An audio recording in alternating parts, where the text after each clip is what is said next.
maalin maalmaha kamid uu nabigu ku yiri nin ansaariye buu ka yiri inantaada ii guuri aniga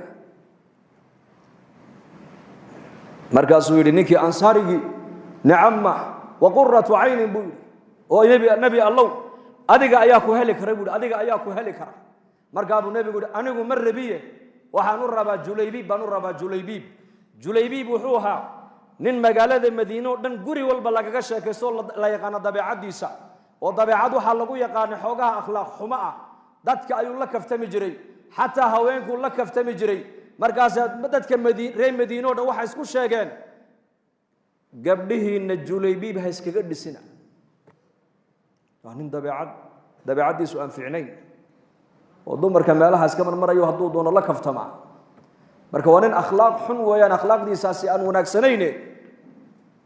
waa lagu sheekaysanaya madiino dhan baa ku sheekaysanaysa waa ninku nabigu leeyahay ninkii reer madiina inantaadii aniga isii markaasuu saxaabigii yidhi nabi allow adiga ma inantayda ayaaba ku heli kara haddaad adigu tidhi isii waaba nicmad ilaahay aniga isiiyo indhahayguna way ku raaxaysanayaan inanteediyo xaas adiga ku noqotee hel buu ka yidhi markaasuu nabigu yidhi anigu ma rabiye laakiin waxaan la rabaa buu yidhi julaybiib baan la doonayaa julaybiib markaasuu yidhi xataa ushaawira ummaha hooyadeed baan ka talagelinayay ii kaadi buu ka yidhi hooyadeed baan la soo tashanayay waxaa la yidhi reer madiina curfi dhaqan waxay lahaayeen gabdhuhu haddii ay gaadhaan da'dii gabdhaha lagu guursanayey ninka gabadhaa dhalay inantaa dhalay intuu nebiga u yimaado ayuu odhan jiray inantaydii way qaan gaadhee nebi allahu haddaad inantayda adigu aad doonaysidna waa kuu diyaar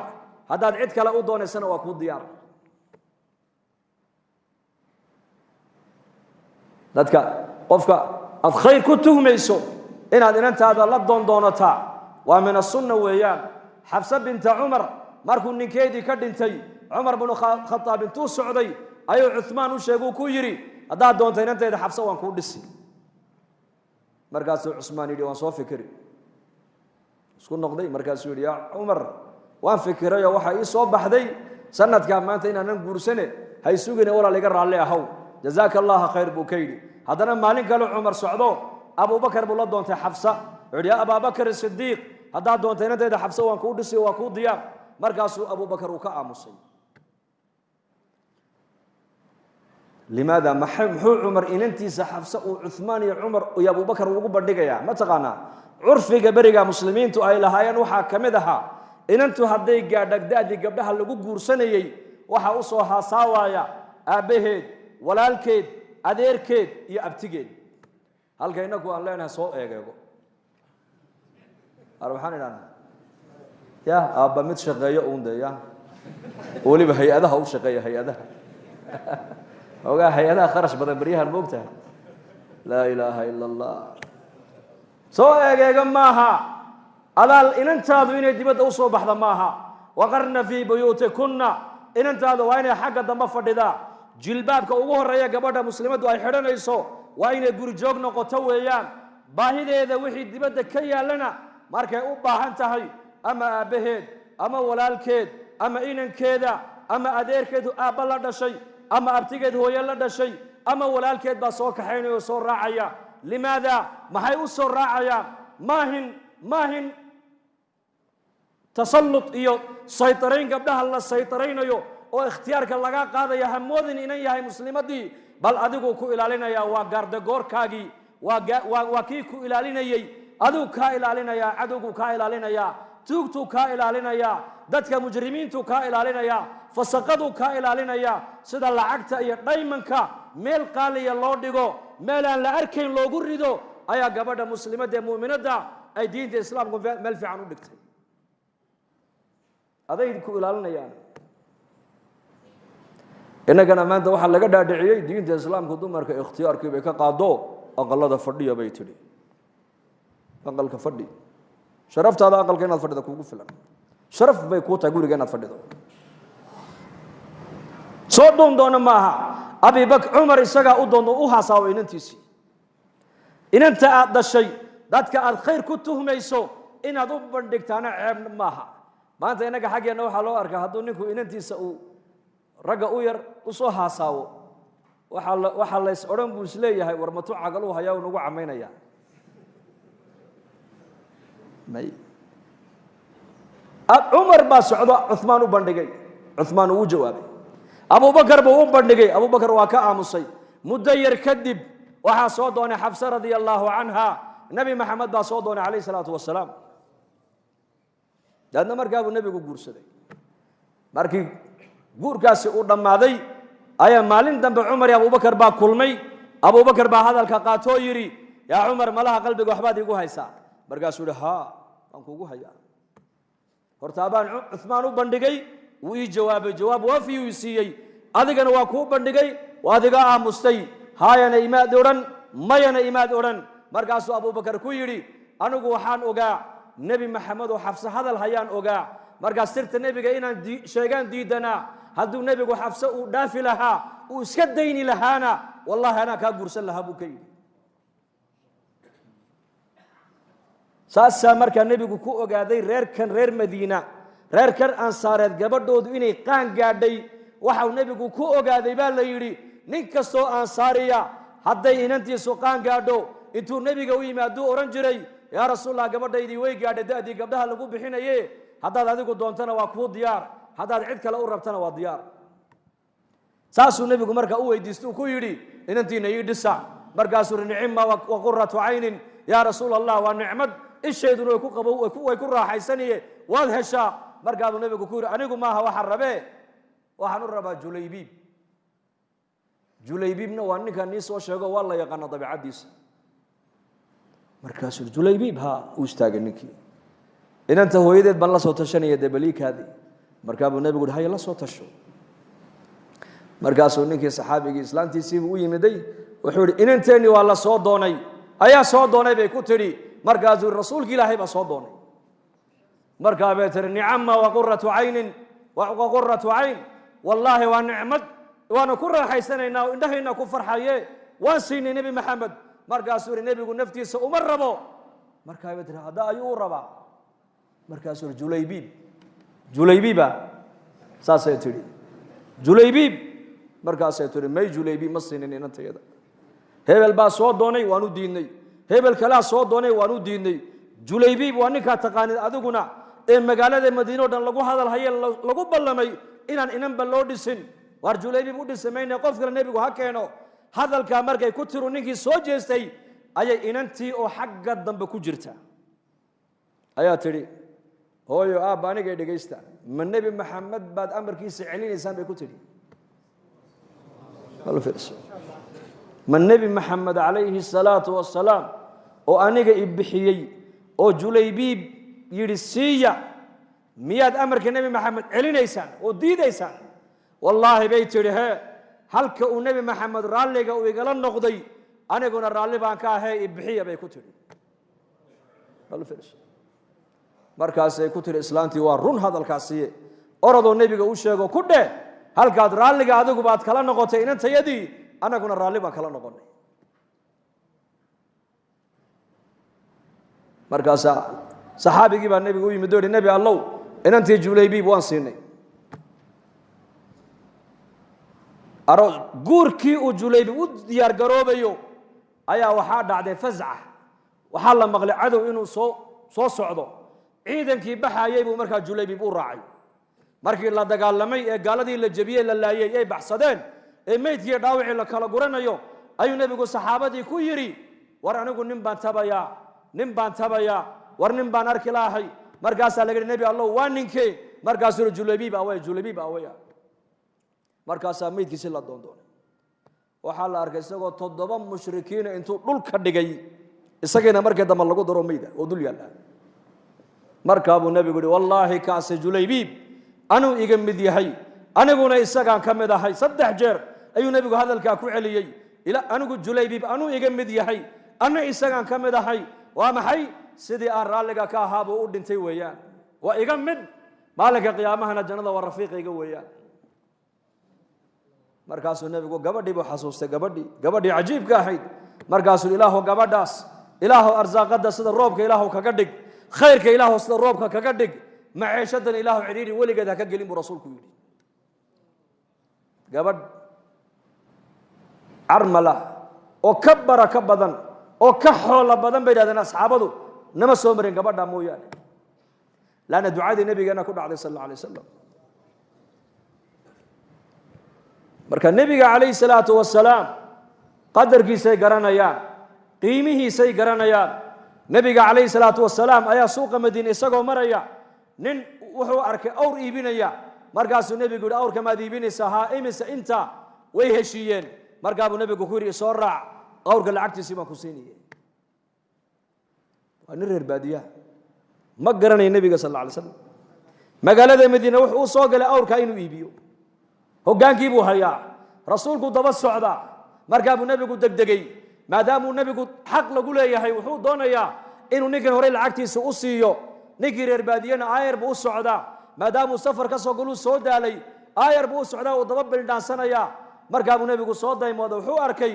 ninkii oo nin kale la taagan oo awrkii ka iibinayo markaabuu nabigu soo noqday wuxuu arkay ninkii oo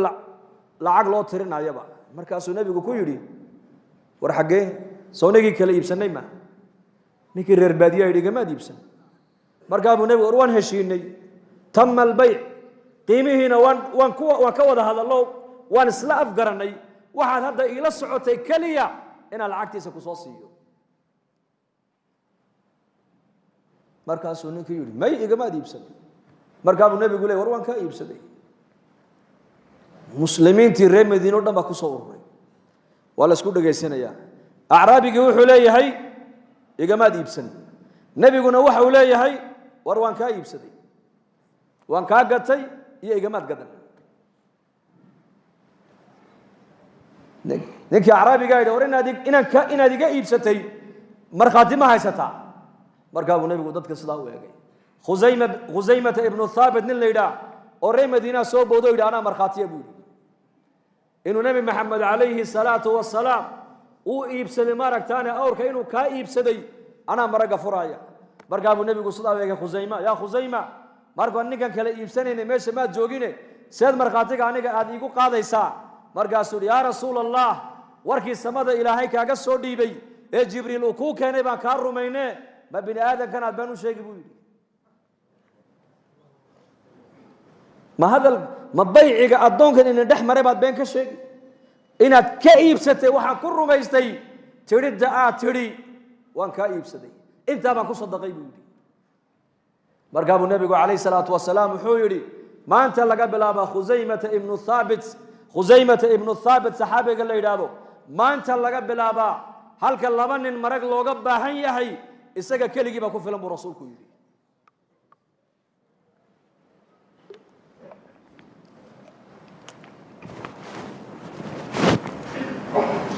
markiiba nabigu calayhi salaatu wasalaam wuxuu siiyey shahaado ayuu siiyey shahaadatu khusayma tacdilu bishahaadati rajulayn laba nin halka marag looga baahan yahay khusayme keligii baa ku filan buu nabigu yihi calayhi salaatu wasalaam leanna saxaabadu waxay garanayaan nebi maxamed qadarkiisa mar haddii ay maqlaan ilaahay baa sidaa yidhi oo nebi maxamed baa sidaa yidhi boqolkii boqol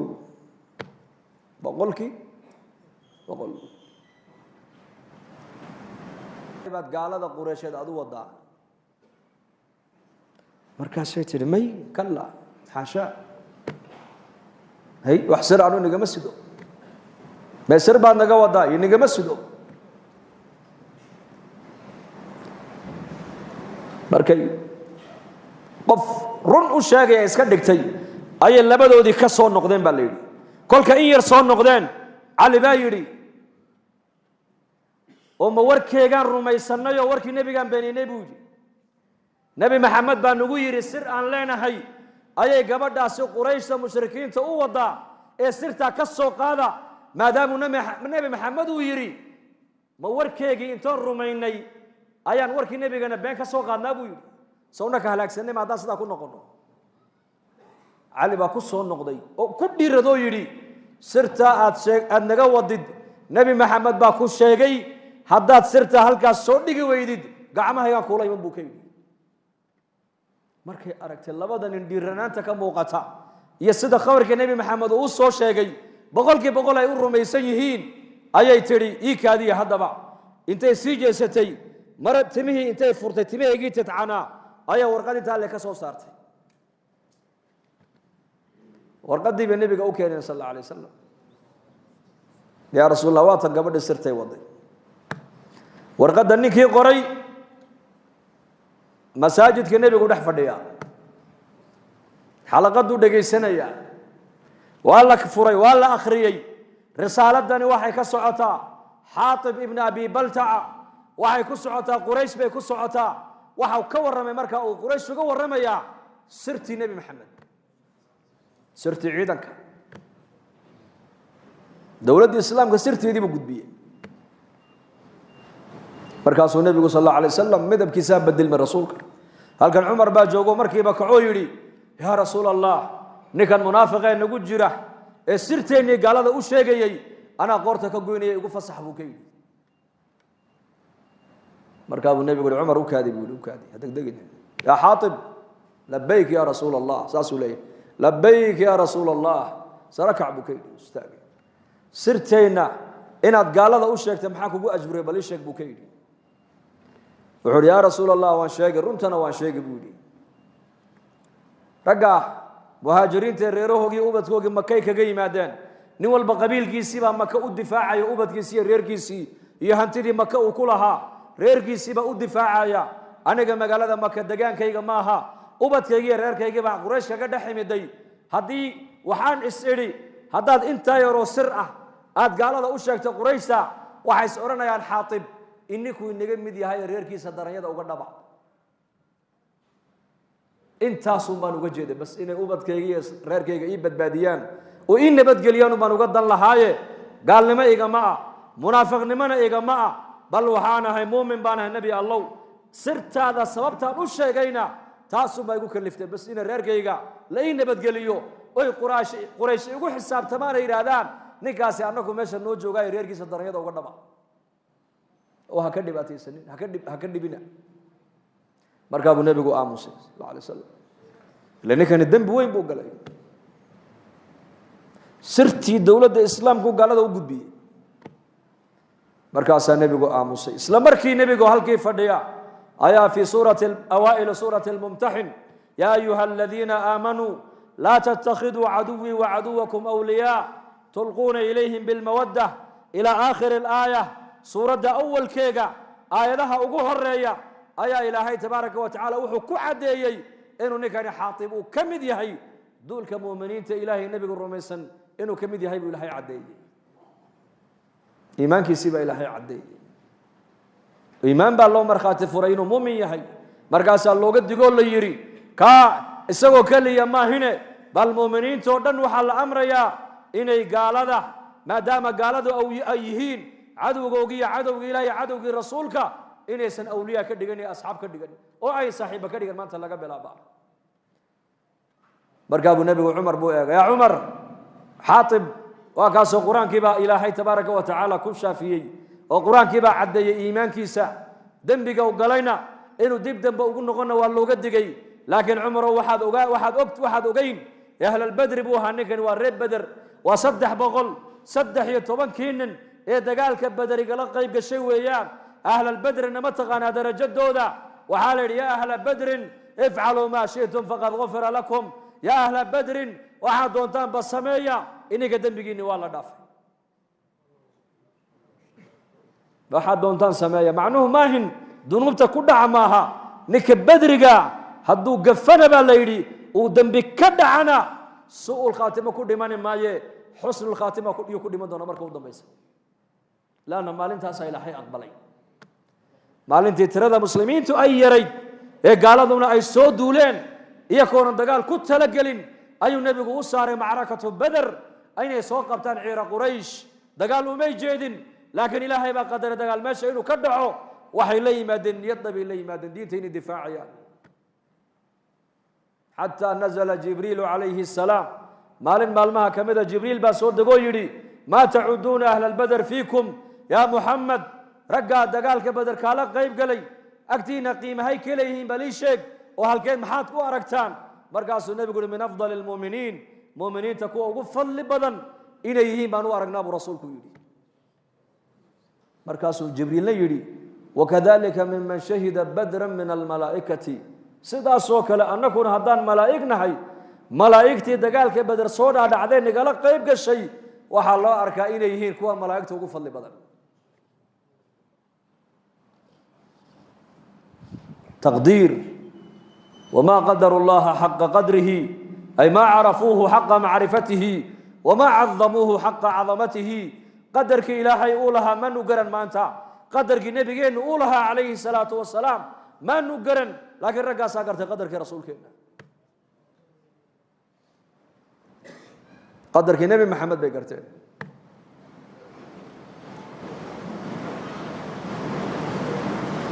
makaanadiisii bay garteen islaamnimada nebigu ku lahaa xijaamad toobin buu nebigu istoobay maalin tashti dhan baa dhiiggii nebiga laga buuxiyey cabdullaahi bnu zubayr buu nebigu u yeedhay awal mawluud fi lmadiinati almunawara weeyaan zubayr bnu cawaan baa dhalay hooyadiina waa asmaa binta abi bakar cabdullaahi bnu zubayr buu nebigu u yeedhay dhiiggayga qaad meelaan cidna ku arkayn ku soo aas maxaa loo dhiibay dhiiggii ka baxay jirka nebi maxamed baa loo dhiibay o yihi soo aas sala allahu calayhi waaalihi wasalam markaasuu dadkii intuu iska eegu meel cidlo kolku ula baxay ayuu soo tartiibiyey tartiibta ma fahmaysaan ya uu soo noqday hayo cabdillaahi bnu zubayrow dhiiggaygii halkeed ku soo qarisay bal ii sheeg markaasuu yihi meel wax qarisa meesha ugu qarsoodi fiican baa ku soo qariyey buu yihi markaasuu yihi halkee markaasuu yihi calooshayday buui waan cabbay buui dhiiggaagi